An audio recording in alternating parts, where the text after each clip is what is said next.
Salut à tous, c'est Hugo, on se retrouve aujourd'hui pour une nouvelle vidéo. Aujourd'hui dans cette vidéo on va aborder les bases de l'analyse technique, de l'analyse chartiste. On va parler des supports, des résistances et des trendlines, c'est parti. Donc voilà, dans une première partie on va aborder la notion de support, ensuite résistance et ensuite trendline. Les supports, c'est quoi? Je vais vous donner une définition simple. Un support c'est une zone psychologique, c'est important cette notion de zone psychologique, c'est-à-dire que c'est pas un prix fixe, où le prix a tendance à freiner sa chute. Vous pouvez imaginer entre guillemets une maison avec par exemple un plafond et un sol, et le sol ça va être entre guillemets votre support. Si vous sautez sur place, vous allez rebondir sur ce support entre guillemets, hein, c'est très imagé. Donc voilà, à savoir, si votre support tombe sur des prix ronds, des zones institutionnelles, etc., ils seront plus pertinents qu'un support classique que vous avez tracé. Ça peut être vrai, c'est une indication supplémentaire tout simplement qui va vous permettre de mettre en avant la pertinence d'un support ou d'une résistance. Les marchés ont une mémoire, encore une fois, ça on va encore parler. Au final tout est lié en fin de compte à cette pertinence des supports. Si vous regardez dans le temps et que la zone de prix à laquelle vous avez tracé un support en daily, quand vous allez en monthly par exemple, elle était efficiente il y a 10 ans, bah là vous êtes dans le bon, vous voyez. Et ensuite si un support est cassé, il devient résistance. Ensuite à l'inverse, les résistances. Le résistance c'est une zone psychologique où le prix a tendance à freiner sa montée. Tout simplement dans notre histoire avec une maison, dans notre maison, le sol c'est notre support et le plafond c'est notre résistance. Si on saute, admettons on est très grand, on saute, on se cogne la tête, on redescend.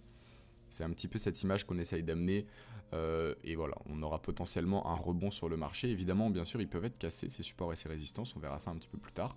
Mais voilà, sur le principe, c'est des zones de rebond.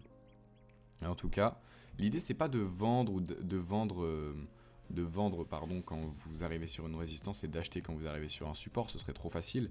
Mais c'est d'identifier un petit peu tout simplement ce que fait le prix tout simplement à cette zone là, et ça va vous permettre potentiellement de prendre une position short ou longue en fonction de comment il réagira sur cette zone de prix. Donc voilà, après c'est un petit peu la même chose que tout à l'heure. Si votre résistance tombe, prix rond, zone instit, ou qu'elle a été efficiente dans le temps, on va parler de résistance majeure, donc c'est beaucoup plus pertinent. Et évidemment, si cette résistance est cassée, donc on casse entre guillemets notre plafond, eh ben, il va devenir support. Là on a une petite représentation assez intéressante. Donc là on a vraiment, il n'est pas cassé hein, pour le coup là, support résistance, du coup on a une petite zone de range, une latéralisation du marché. Et vous voyez que c'est quelque chose de très psychologique, hein, c'est juste deux lignes qu'on a tracées comme ça. Sauf que évidemment, si tous les traders ils font pareil et qu'ils tracent ces deux mêmes lignes, et que vous vous amusez à vendre par exemple quand on a un rejet ici, bah ça va fonctionner. Donc voilà, des fois ça peut être par exemple une résistance peut être un bon signal de vente, ou des fois pas du tout. Du coup faut pas se précipiter, mais c'est une zone, enfin faut être attentif tout simplement quand on arrive sur ces zones. Ensuite les trendlines, c'est quoi une trendline? On peut voir ça comme un support, c'est un peu support et résistance, enfin voilà c'est l'un des deux. Mais c'est oblique, du coup ça va pas être une zone psychologique entre guillemets de prix, tout simplement parce que si vous avez une oblique sur un graphique, bah évidemment en fonction d'où vous vous trouvez sur votre oblique, ce sera pas le même prix. Mais elle va vous permettre d'identifier la tendance de fond et des potentiels points de rebond à surveiller. Si votre trendline elle est cassée, encore une fois, si vous avez une trendline entre guillemets support qui est cassée, elle va devenir résistance, etc. Et la time frame sur laquelle vous allez tracer tout simplement cette trendline, si vous tracez une trendline en monthly par exemple et que vous avez 3 touches hyper clean ou ce genre de choses, ça va être hyper intéressant. Alors que si vous avez une trend, ça va être beaucoup plus intéressant qu'une trendline que vous avez tracée en H1 avec certaines bougies qui dépassent, etc. Là, on a un exemple d'une trendline haussière avec quand même pas mal de touch, et vous voyez ici à la fin, là, quand ça cassure très très franche, et là le marché il est parti. Voilà, petit reminder, le système RST, donc résistance, support, trendline, constitue la base de l'analyse technique. Il est présent sur tous les marchés, CFD, actions, crypto, vraiment tous les marchés. Vous pouvez juger de l'importance d'un support ou d'une résistance grâce aux prix ronds et aux zones institutionnelles notamment. Parce qu'évidemment après il y a d'autres choses, si ça tombe sur par exemple un retracement de Fibonacci ou ce genre de choses, ça peut encore une fois confirmer votre analyse. Et tout simplement le RST il est valable sur toutes les time frames, mais encore une fois, plus la time frame. Ok, du coup on se retrouve sur TradingView tout simplement. On est sur l'euro USD, on est en daily, donc je vais vous montrer quelques petits supports, quelques petites résistances, et un petit peu comment on aborde et comment on aborde les choses tout simplement. Et voilà, ça va être ça va être vraiment la base et la première chose qu'il va falloir faire quand vous allez arriver sur un graphique. Ça va être de tracer vos résistances, vos supports et vos potentiels trendlines. Donc on peut commencer en monthly pour voir les résistances majeures, etc. Là moi je vais le faire en daily. Je vais le faire, là on est sur la fin du graphe.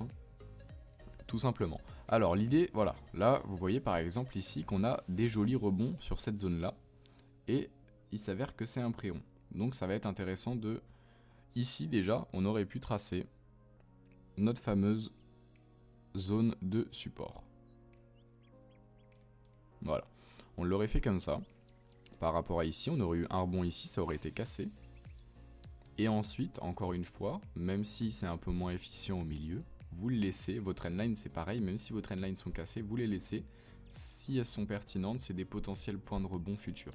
Et là on voit bien que ce fameux support, il est devenu résistance ici. Et bien, c'est quand même hyper clean, vous voyez. Un petit peu au contraire, là on va prendre ces deux points là qui constituent potentiellement une zone.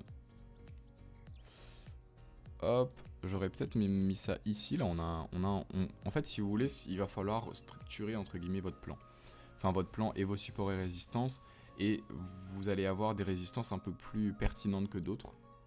Par exemple, ici, moi je trouve que c'est un niveau de support qui va être intéressant à surveiller. Encore une fois, on est sur un prix rond.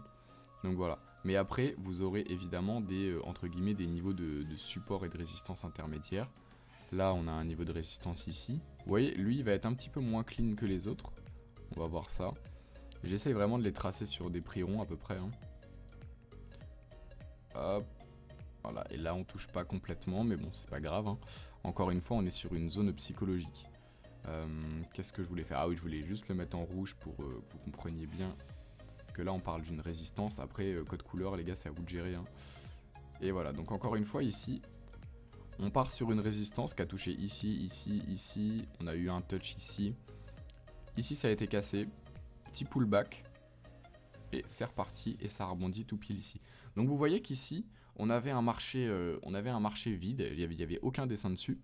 Et avec trois lignes, juste là, enfin avec trois résistances et supports qu'on pouvait identifier dès ce moment-là. On pourrait potentiellement trouver certains setups acheteur ou vendeur en fonction de ce qu'on trouve. Et en plus les rebonds ils sont hyper clean, donc ça vous permet entre guillemets de d'analyser un petit peu la structure du marché, sa tendance, etc. Donc c'est hyper intéressant. Là pour le coup on n'a pas de trendline, mais bon les trendlines c'est la même chose en fin de compte. Si vous avez... je trace n'importe quoi, mais on va dire que là on a une trendline haussière. Tout simplement vous voyez bien que vous avez des rebonds ici.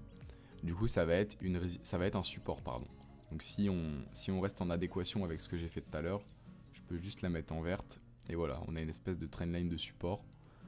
Et à contrario, par exemple, ici, ça bug un petit peu mon TradingView. Hop, ici on pourrait avoir... surtout refaites pas ces trends, elles sont affreuses. Mais ça pourrait potentiellement être une trend, encore une fois, une oblique. Mais du coup une résistance, parce que là on n'arrive pas à casser. C'est exactement le même principe, sauf que ces supports et ces résistances, ils sont obliques. Et ils correspondent pas à une zone de prix, donc évidemment ça peut pas tomber sur des prix ronds ou ce genre de choses. Par contre, si vous avez une oblique, admettons, qui est hyper intéressante, et que vous voyez que là le prix il arrive ici, là, et que ici on est quand même sur un prix rond, et qu'on arrive sur l'oblique, là ça peut être intéressant de le prendre à la vente. Ici ça aurait marché, évidemment ça marchera pas toujours. Mais voilà. Et l'autre chose intéressante que je vous conseille d'ailleurs, quand vous tracez vos supports et vos résistances, si vous n'êtes pas vraiment sûr de leur pertinence, tout simplement, vous double-cliquez, vous prolongez vers la gauche, et vous allez voir un peu ce que ça a donné dans le passé. Donc là après, on est quand même sur du daily, du coup du daily c'est hyper intéressant. Là on a quand même des rebonds assez francs sur cette zone, donc vous voyez que c'est hyper... Là moi je la trouve très pertinente. Et ça va me conforter entre guillemets dans mon analyse de base. Et ça va pouvoir me permettre... Enfin, je vais pouvoir me dire, ok, celle-là elle est intéressante, je vais la garder. Là encore une fois, on a un petit rebond ici. Bon là c'est un peu moins clean, mais voilà, globalement on a quand même des jolis petits rebonds, c'est une zone qui a vraiment très bien marché, du coup faut la garder. Vous pouvez faire ça un petit peu avec toutes vos supports et tous vos supports et vos résistances. Par contre, si vous en tracez dans des plus petites unités de temps, ce sera peut-être un peu plus compliqué, etc. Voilà, daily H4, vous pouvez regarder H1, mais si vous faites du scalp et que vous regardez des résistances M15, ça va pas être efficient comme modèle. Voilà. Moi du coup c'est tout pour moi, j'espère que je vous aurai aidé entre guillemets, voilà, ça c'est vraiment les fondamentaux, il faut absolument les gérer, donc si vous avez des questions n'hésitez surtout pas, il y a mon contact dans la description, et puis moi je vous dis à la prochaine les gars, ciao.